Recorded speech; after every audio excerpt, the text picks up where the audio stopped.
Hello everyone, and welcome back to Game Easy, Roll Good. Today we got a pretty interesting one for you. I don't know if many people have talked about this one particular change that is in the player's handbook. I know some people have obviously discovered it because I discovered it from someone else talking about it on a Reddit or just a post that I saw somewhere. But I haven't really seen it come up very much, and I think it's really interesting, and it can really add a different dynamic to combats in some way. So we're going to take a look at what that is. We're going to call it bowling with monsters because there's a lot of ways that you can move monsters around. I mean, we've already talked a little bit about how the push mastery can be used in 2024 to really kind of maneuver creatures around the battlefield, but there's a way even beyond that to really make use of the ability to push monsters around into certain spaces that might be particularly advantageous to either the players or even the enemies, because this is something that the enemies could be using as well. So without further ado, let's just go ahead and take a look at what the heck am I actually talking about? What is this new change that is allowing this particular thing to happen? So the change that I'm talking about here is this one sentence that was added at the end of moving around other creatures.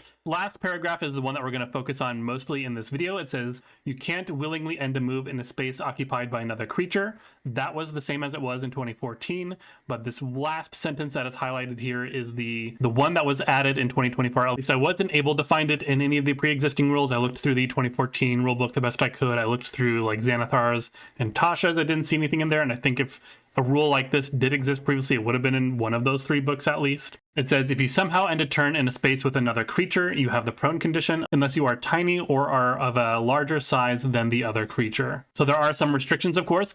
Tiny creatures are not affected by this at all. And notably, the bigger creature doesn't fall, or if there are more than two creatures in the same space, the biggest creature doesn't fall, but everyone else below them will, assuming that they're also not tiny. So there are some limitations there, but I think they added this because with the addition of just like the push mastery, as well as some other features that we'll take a look at, there's a lot more ways to move creatures around the battlefield now that there just are ways that you could make creatures end up in the same space as another creature. So they just added maybe a penalty for doing that, which not only offers some more strategy for the players, but also more strategy for the DM. But in order to make something like this work, we will need effects that can change a creature's position without also requiring an unoccupied space. But we will have a lot of choices that we'll look at in a second. And I will say that when I was first putting this information together, I was focused mainly on this highlighted sentence here, but I think the first sentence in this last paragraph that was the same as it was in 2014 is also just as important, because it says you can't willingly end a move in a space occupied by another creature. So when you use your movement, you can't move into another creature's space, but that doesn't mean that you can do other things on your turn that don't use your movement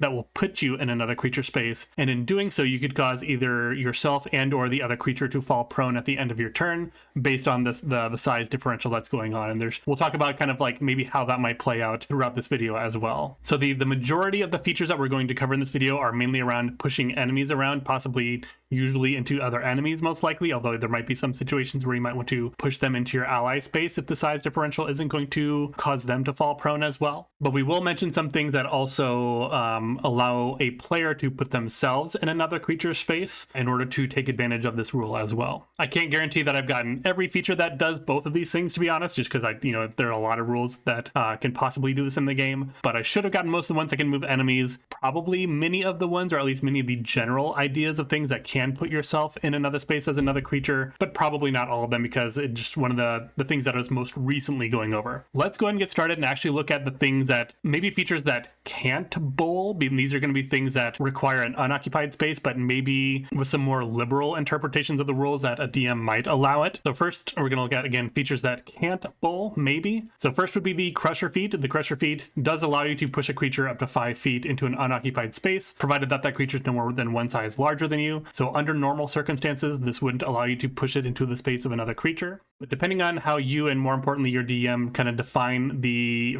phrase unoccupied space, if that includes, a space upward, and in a diagonal, so you could push them like an uppercut essentially above the creature that is behind them and have them fall into that creature's space, as if they fell on that target and knocked them both prone. That's sort of how in our imaginations how that might play out. There is that sort of call out in the DMG for having a good faith interpretation of the rules. They define good faith in the DMG at least as, as long as everyone agrees and is having fun, then it's okay. Not necessarily that you're reading it in the way that makes the most sense. The second one that maybe doesn't necessarily work, although possibly could work, is the Mighty Impel. This is the level 10 feature of the Path of the Giant Barbarian. This is the feat that allows them to basically pick up a medium or smaller creature and then throw them 30 feet. An unwilling creature would need to, of course, make a strength saving throw in order to resist that. However, it does have this last line of text at the bottom that says, if at the end of this movement the thrown creature isn't on a surface or liquid that can support it, the creature falls, taking damage as normal and landing prone. So this would at least seem to imply that you don't need to throw them onto a surface. Like you could pick a creature up and just toss them straight up in the air. And of course, then they would just fall back. So if that's true, then we could also then throw them at a slight angle such that they end the movement above where a creature would be, and then they would fall into that space. Although I think a DM would be reasonable to say that that's maybe a little bit unrealistic, because a creature isn't just going to come to a hard stop and then fall straight down. There's going to be like a parabolic arc. So it might be situational where you can actually apply that. So I think, again, both of these would require a lot of DM fiat in order to make them work. Probably most of the time they can't land in the same space as another creature, but maybe if your DM is rule of cooling it because they don't mind it,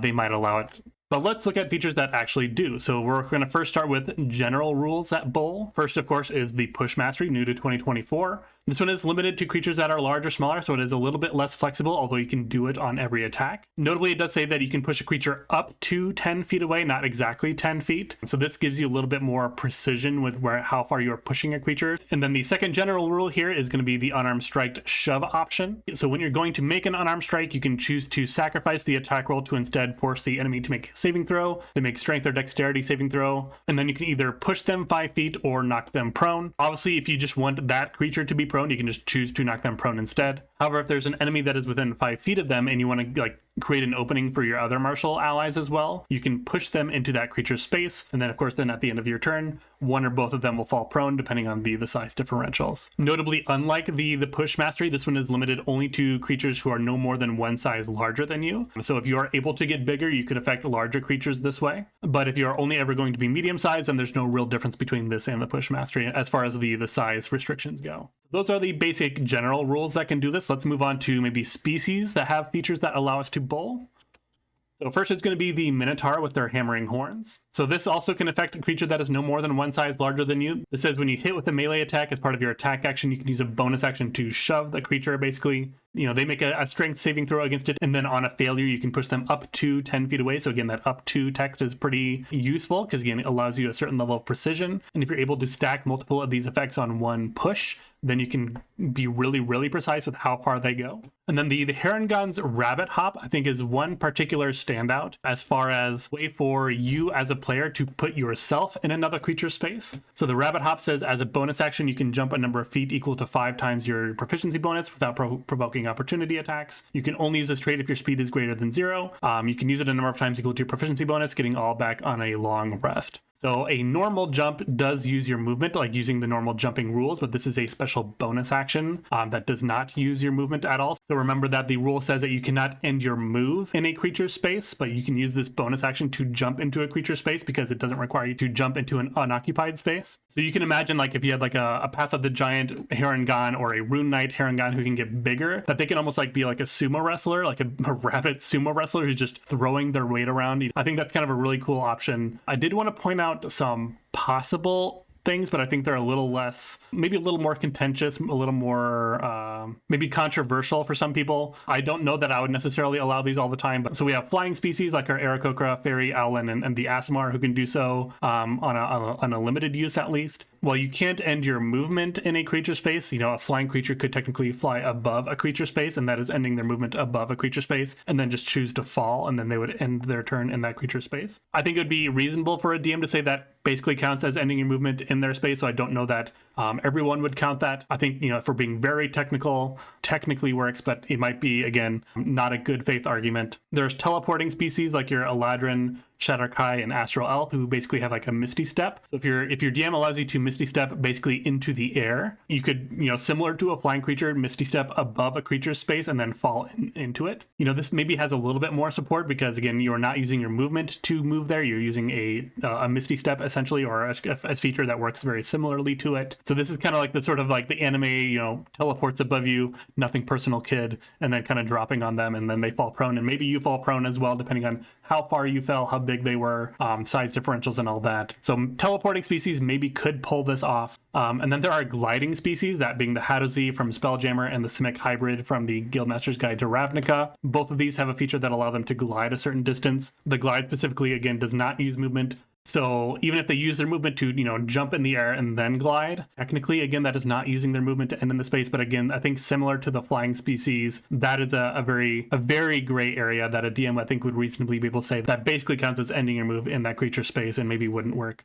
So because of these ones are sort of in a gray area, again, I think teleporting maybe has a better chance to work if your DM allows you to teleport into, spaces in the air. But overall, I'm not going to focus too much on features that are flight-based or gliding-based or teleport-based. I do think that the Heron Gun's Rabbit Hop is a standout. I think that one makes perfect sense to me. You can be like a torpedo tackle. You can flavor it however you want. But we'll talk a little bit more about the flying and teleporting and gliding more towards the end of the video. So these are species that can bowl. Let's move on and look at some feats that allow us to bowl as well.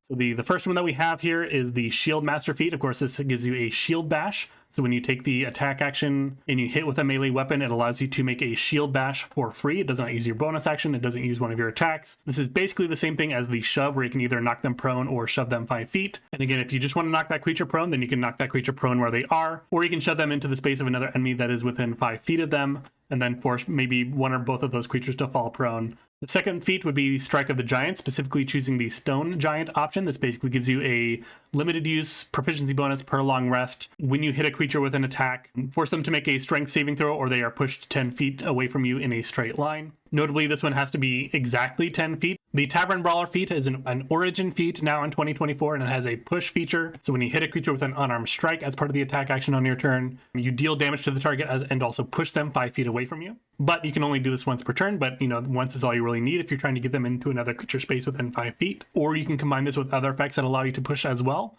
There's also the telekinetic feat, which allows casters to kind of join in on the bowling tournament by either pushing or pulling a creature that is within 30 feet of them. Of course, it requires a strength saving throw, but otherwise has no size restriction, which is pretty cool.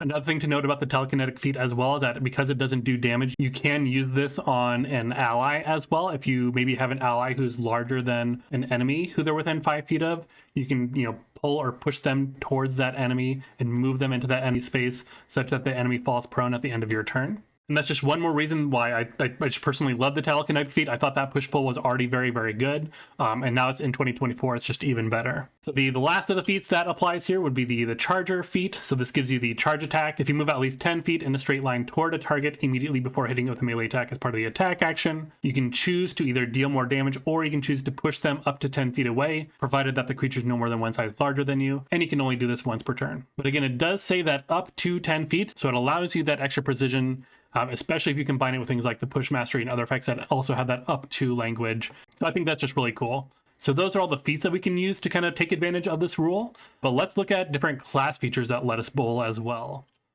So starting with the Barbarian, we have the Brutal Strike. Every Barbarian gets this at level 9. This allows you, when you are reckless attacking, you can forego advantage on one of your strength-based attacks on your turn. So you can't do this on a reaction attack, for example. And you also mustn't have disadvantage on that roll, but if you hit with that, you deal extra damage, and then one of the extra effects that you can do is also push that creature up to 15 feet away from you. Notably, this is exactly 15 feet. It doesn't say up to 15 feet. This will be a little more situational when this happens. The second one is for the Path of the World Tree Barbarian. At level 10, they get the Battering Roots feature. This isn't a unique kind of push on its own, but what it does allow the Barbarian to do is activate the push mastery in addition to whichever mastery that they're using on their current weapon. It does need to be a different mastery property, like you can't double up on the push mastery, but you can use a different mastery and the push mastery at the same time. And this is also after your level 9 when you get the Brutal Strike feature as well. So this basically gives you the Brutal Strike ability to push a creature 15 feet, plus the push mastery to push them up to 10 additional feet. So that's 20 to 25 feet of pushing a creature right there.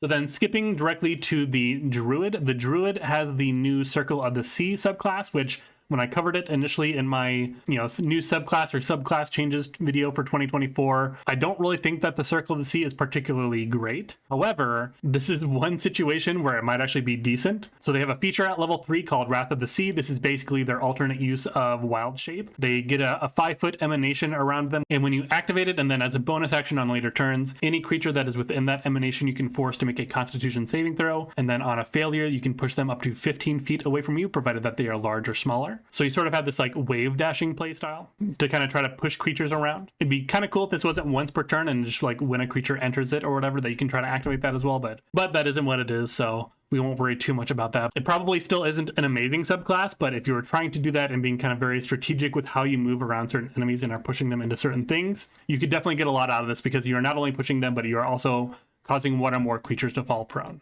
So going from the Druid, we're going to skip directly to the Fighter. The Fighter at level 9 has Tactical Master. This will allow the Fighter to substitute the Push Mastery in place of the existing Mastery that they're using on their whatever weapon they're using at the time. Then, of course, the Battle Master subclass, they have the Pushing Attack, which allows them to force a creature to make a Strength saving throw. The creature must be large or smaller, but they are pushed up to 15 feet away, so that is, again, more precision. Additionally, the Psy Warrior at level 7 has a feature called Telekinetic Thrust. This saving throw DC is based on your intelligence modifier, not your strength modifier like the Battle Master's one is. So they have to make a strength save against that, but on a failed save, you can either knock them prone or push them up to 10 feet horizontally. So again, we have that up to language. And then moving on from the Fighter, we can take a look at the Monk. The Monk just has the Open Hand. Of course, they have like the Tavern Brawler feat as well and things like that. But as far as things that we haven't talked about already, just the Open Hand Monk has the ability to push when they use their Flurry of Blows. And this isn't even limited to once per Flurry of Blows. So I think it's at like a level 10. The Monk is allowed to make 3 unarmed strikes as part of Flurry of Blows instead of 2. So with 2 Flurry of Blows, that's going to be anywhere from 5 to 30 feet. And with 3 Flurry of Blows, that's going to be anywhere from 5 to 45 feet. So you can really kind of knock a creature around. Moving on from the Monk, we go to the Ranger. The Ranger just has the Swarm Keeper. Once on each of your turns, when you hit a creature with an attack roll, you can choose to have them make a Strength saving throw against your spell save DC, or be moved by the swarm up to 15 feet horizontally in a direction of your choice. So again, that's up to 15 feet. So that, again, allows you some precision. I think this is pretty cool because it is one of the ones that can be used with a ranged weapon. I believe there is even, I think the heavy crossbow has the push mastery as well. So that is something that you could consider if you're trying to build a ranged character who can take advantage of this. The Battle Master Fighter has the push attack as well. That works with it. And again, this prone happens at the end of your turn. So this is actually probably particularly good for a ranged attack, because you typically don't have the ability to make an attack as a reaction anyway. So if they fall prone at the end of your turn, you no longer will have to worry about having disadvantage on them. Then you're setting them up for your martial allies as well. So that's actually a really great combo. So speaking of ranged attacks that can push people around, we're going to go to the Warlock. And of course, we have Repelling Blast. In 2024, Repelling Blast was nerfed a little bit to only apply to large or smaller creatures. But again, that is up to 10 feet away. And if you're using this on Eldritch Blast, again, that will scale with each blast of Eldritch Blast. So that can be anywhere from 5 to up to, 30 feet once you get your third beam. Do they get a fourth beam? I can't remember. I think they do, right? So you can do a lot of pushing with Repelling Blast, of course. From the 2014 rules, we have Grasp of Hadar, which says once on each of your turns when you use Eldritch Blast and you hit a creature with it, you can move that creature in a straight line 10 feet towards you. And again, that one is exactly 10 feet, so you need to kind of look for the right opportunity to use that one. So those are all the class features that allow you to push creatures around. So then let's move into spells.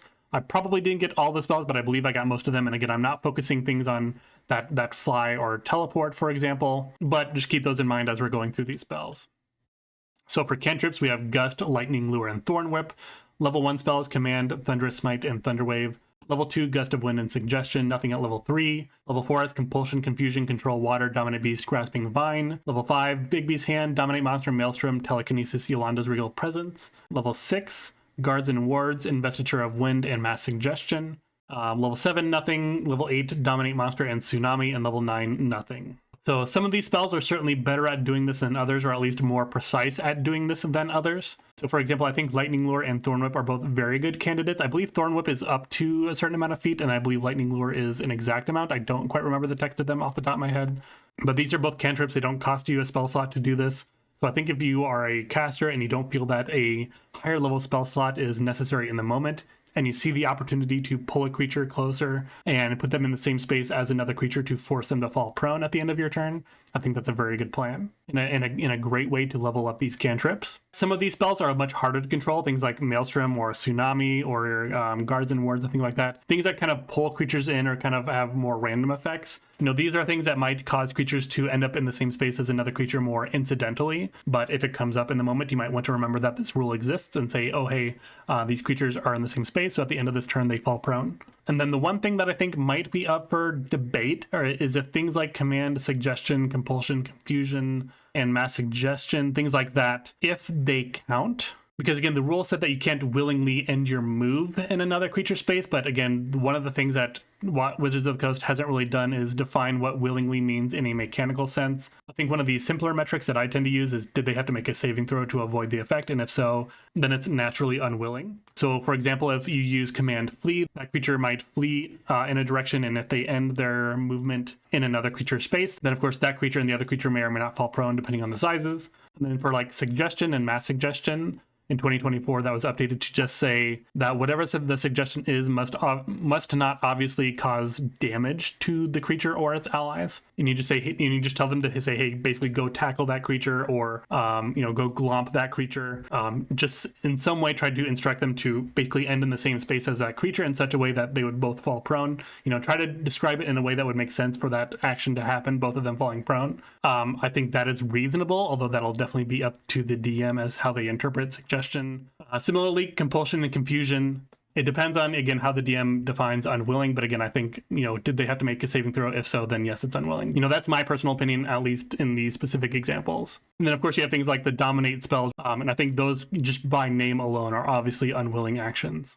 So now that we've kind of looked at all the ways that we can kind of push creatures around, well, maybe not all the ways, but most of the ways that we can push creatures around into other creature spaces and force them to fall prone according to these rules, let's try to look at ways that we can maybe avoid falling prone if a DM is trying to use these against us. There are situational ways to avoid falling prone, such as like a monk and their slow fall, or the feather fall, of course. That is specifically to avoid prone from fall damage. But if we're just trying to blanketly have the ability to ignore falling prone, I believe there's only really two options. So the first one is going to be the Vigor of the Hill Giant feat. This requires the Strike of the Giant feat to begin with, which would require you to take the Hill Strike part of that feat, and then later on you can take the Vigor of the Hill Giant. So the Vigor of the Hill Giant has a feature called Bulwark that says when you are subjected to an effect that would move you at least 5 feet or give you the prone condition, you can use your reaction to steady yourself and you aren't moved and you don't have the prone condition. So basically, as a reaction, you can just choose not to fall prone if an effect would cause you to fall prone. The second one would be specifically for the current iteration of the Artificer. Again, I know that they released the Unearthed Arcana for this, and that this will basically be a new magic item, I believe. I don't even remember if this one was in the Unearthed Arcana, but this is the Armor of Magical Strength. It has 6 charges, and one of the things that you can use the charges to do is that if you would be knocked prone, you can spend a charge and not be knocked prone instead. So limited use, but it doesn't otherwise require your action economy, unlike the Vigor of the Hill Giant, which requires your reaction. And of course, the Artificer armor doesn't need to be used on the Artificer. If you have an ally who's trying to do things like that, you can give them the Armor of Magical Strength. You can infuse their armor with it. So that is basically everything that I could find that basically surrounds this new rule, that if you end a turn in a creature space, you fall prone if you are smaller than the target, but not tiny. And I haven't exactly played with this one yet, but I want to give some pros and cons just kind of based on the general vibe that I'm getting from everything that I've looked at so far.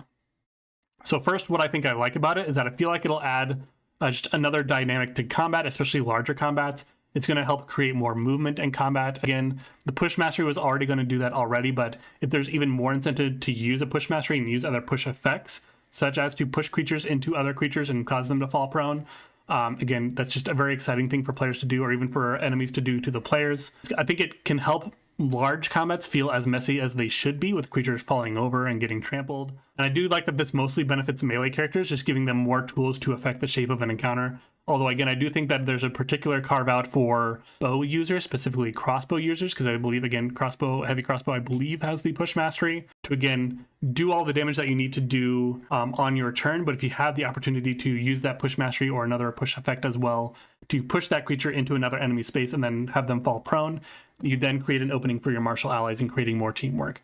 So I think there's a lot to be excited about as far as that goes. However, what I do worry a little bit about is how much does maybe overutilizing this mechanic maybe cause other combat dynamics to break down? I mean, if everyone's constantly prone all the time, then maybe it'll get a little silly. I also would worry about if this runs the risk of trivializing what maybe should have ended up being a more difficult fight if enemies are constantly falling prone. But I think that's at least something that a DM can try to build an encounter around, or at least if you're good at improvising, you can kind of come up with different ways to deal with that. Then the last thing that I worry about, at least currently, is it could run the risk of turning what's supposed to be like a scary or dramatic fight into something that feels more silly or slapstick if everyone's constantly like falling over, like kind of like slipping on banana peels, just kind of ruining the vibe of the combat. But again, I think that is something that can be dealt with just by, dialing up the stakes of what is happening. And, and that is something that you'll just get better at as a DM, kind of realize what's happening in the moment and, kind of pivot to make sure that you're sending across the message that you're trying to in a particular encounter. In addition to those sort of pros and cons, I do just have some general other thoughts. And I think one thing that is kind of important to point out in these particular videos where we highlight a specific rule that, again, it can often feel like, oh my gosh, this rule exists, my players are going to be using it all the time now. But I just think that's really not true. I mean, because this rule exists, there might be a player who does make a build around it and tries to use it a lot. But I think there are just plenty of rules that exist in the game that almost never come up, or they can even never come up during an entire campaign. There's a lot of things that just kind of get overlooked because they just don't really come up often enough to happen. I do think that this can come up more often in 2024, especially as more people get turned on to this rule and start using the push masteries and other effects to push creatures into it, or play the Heron gun and then again sort of like body slam into people. I think that's just really cool. So I don't think that there's any current value, at least in like having a knee-jerk negative reaction. I don't want to throw it out right away. I also think that it's good that the size limitations on the rule, it doesn't affect tiny creatures, and if the creature is bigger, then they don't fall prone. Those limitations give the DM a lot of control over how this works when they're trying to shape combats, if they know that a particular player is trying to utilize these strategies, so they can kind of plan around that and especially work with like spacing of enemies as well. You don't have to make it impossible for your player to do this, but you can make it more challenging for them, make them work for it essentially. So maybe it's even a little more rewarding when they get both of those creatures to fall prone by knocking them into each other. Not only that, but of course, some creatures are just immune to prone, so if you just want to not have that in the combat, you can just set up a combat with creatures that are immune to prone. And not only that, but of course, these rules go both ways, and PCs are generally the same size as each other. So if you, as the DM, want to use creatures that have the ability to push creatures around, or even just use that as an encounter gimmick and kind of make your players play maybe a little differently by trying to avoid being knocked into each other. And if I were to give a tip to anyone who is trying to do this as a player, I would probably just say, do your best to try to justify what exactly is happening as a result of this, especially if you're using one of the more, gray area methods of getting into creature space, especially if you are trying to end your turn in a creature space by flight or teleporting or gliding if you're the Hadazee or the Simic hybrid. Don't just say, hey, I do this and I end up in their space, so at the end of this turn they're going to fall prone. Like if you're the Heron gun, just say that you're doing a tackle dive. If you're doing the teleport, again, just do that, I teleport above them, say, nothing personal, kid, and kind of do the people's elbow on them, something like that. It doesn't have to be silly necessarily, but I think this is definitely a situation where the rule of cool can definitely make things a lot more enjoyable, not only for the player but for the DM as well. If it sounds cool, if it feels cool in the moment. Personally, I as a DM, outside of maybe specific one shots where I'm trying to be as rules as written as possible, more likely to let things go if it sounds cool and is close enough to the rules to be fine.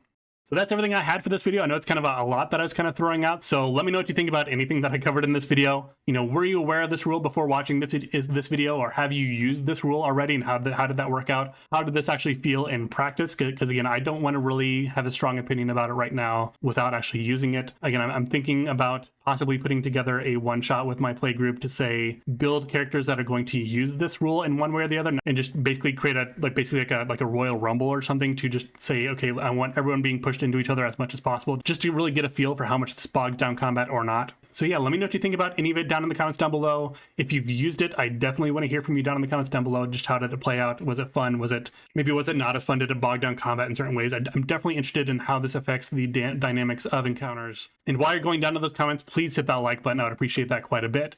If you are a new viewer or returning viewer and you like what you saw here and you want to see more from me, please consider hitting that subscribe button and support the channel. I release videos every Wednesday and Sunday, so you always have something to look forward to. I appreciate your time, and I'll see you in the next one.